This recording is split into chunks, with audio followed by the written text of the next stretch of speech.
Coucou ma chérie, qu'est-ce que tu peux faire si ton mec t'a trompé et qu'il ne ressent aucune honte ou aucun sentiment de culpabilité? On en parle ici. 40 ans mariée, moi-même victime d'infidélité, je coach les couples depuis 15 ans et je vois cette situation régulièrement.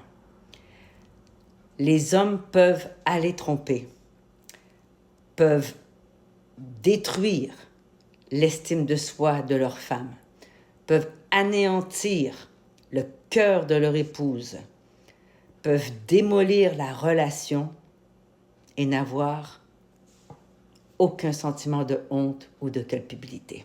Comment est-ce possible? Eh bien, en psychologie, il y a une espèce de système qui s'installe et qui leur permet de complètement dissocier ce qu'ils font.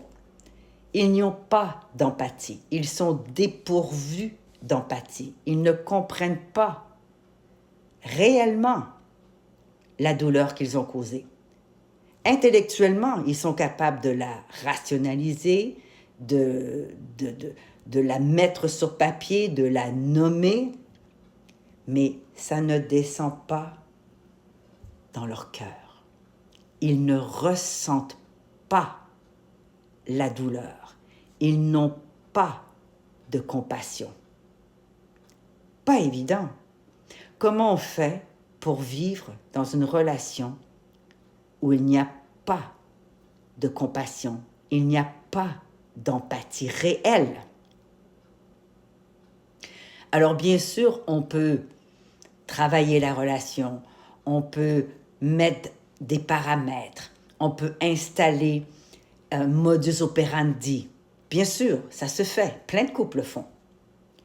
Mais à la fin de la journée, il faut que tu saches, ma chérie, que le vide, ce vide qu'il y a dans ton cœur, est là pour rester.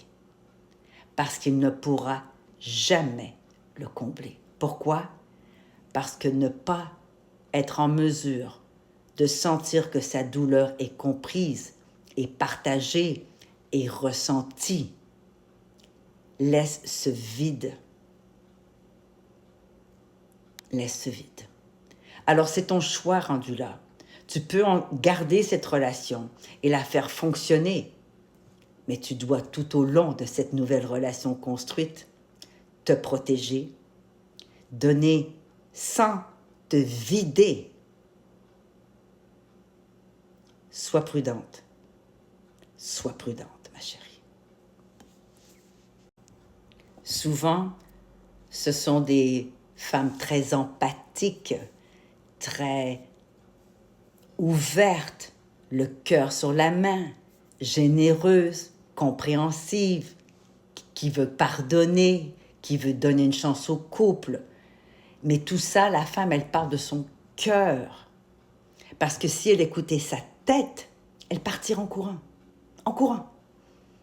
Alors, voyez-vous la dichotomie ici, là? L'homme reste dans sa tête et la femme reste dans son cœur. Il y a conflit. Il y a tension. Il y a incompréhension. Vous êtes l'un et l'autre sur des planètes différentes.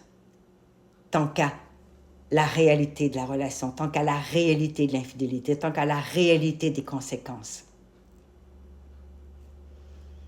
Alors là, c'est un choix. Comment vas-tu mettre en place la relation? Comment vas-tu mettre en place ce que tu donnes, ce que tu partages, l'amour que tu vas y verser encore?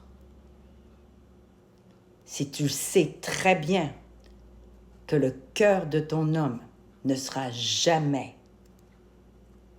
capable de s'ouvrir, car il n'a pas ça en lui. Est-ce que c'est causé par ses blessures d'enfance, ses traumas, ses styles d'attachement, blablabla? Probablement, sans doute. Mais il ne peut pas t'offrir la compassion dont tu as besoin. Alors il va falloir que tu te prennes en main, ma chérie, et que tu trouves refuge ailleurs, que tu trouves refuge dans ta créativité, que tu trouves refuge dans tes enfants, dans ton travail, dans tes amis, dans tes activités, dans tes sorties, dans tes voyages, dans tes lectures, dans tes... Peu importe. Mais n'attends plus de lui qu'il ressente combien il t'a fait du mal. Il en est incapable. Alors tes espoirs, te dire peut-être que demain il va le comprendre si je continue à lui expliquer, si je continue à lui dire, si je continue à pleurer, si je continue à chigner, si je continue à supplier. Tu as beau faire tout ce que tu veux, tu as beau faire le chemin de croix, le tour du monde à genoux, ça n'arrivera pas. Ça n'arrivera pas. Il n'est pas capable d'empathie. Il n'est pas capable.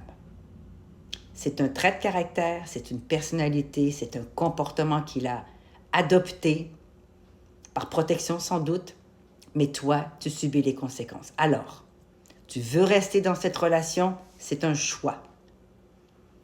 Mais il faut à ce moment-là, ma chérie, que tu gardes cet amour démesuré que tu lui as versé depuis des siècles et des siècles. Amen.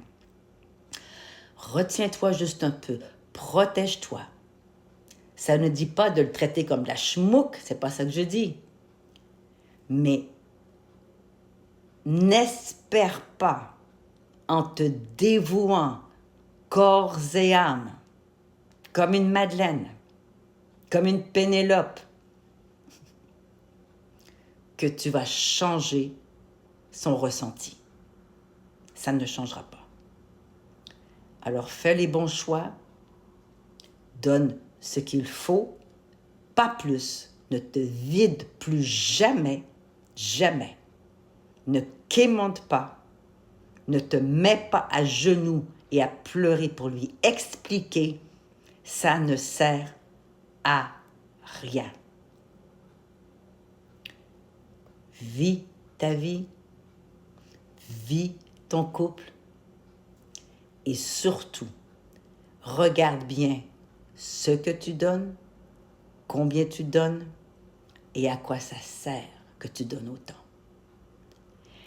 Et la question que je te pose maintenant, ma chérie, c'est qu'est-ce qui t'empêche dorénavant de déverser tout cet amour, cette attention, cette dévotion?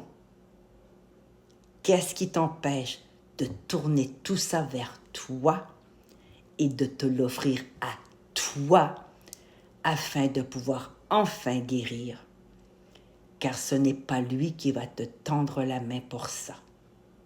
Je te le promets.